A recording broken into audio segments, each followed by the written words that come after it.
Isang mapagpalang umaga po sa lahat. Gusto ko lang po ipasilip sa inyo ang aming kabayo na ngayon ay nanganak na.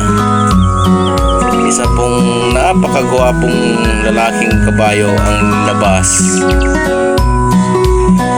Sa ngalan po ng aming boss na si Christopher Domingo, ito na po ang pinakahihintay po ninyong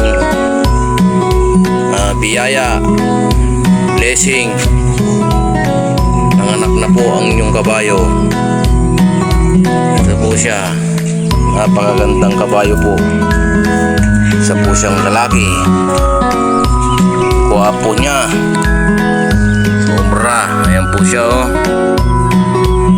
gandang lalaki,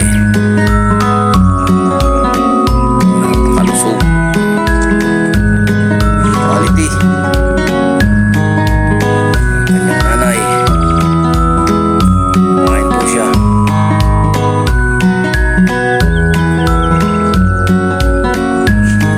Sa Panginoon at lumabas na rin ang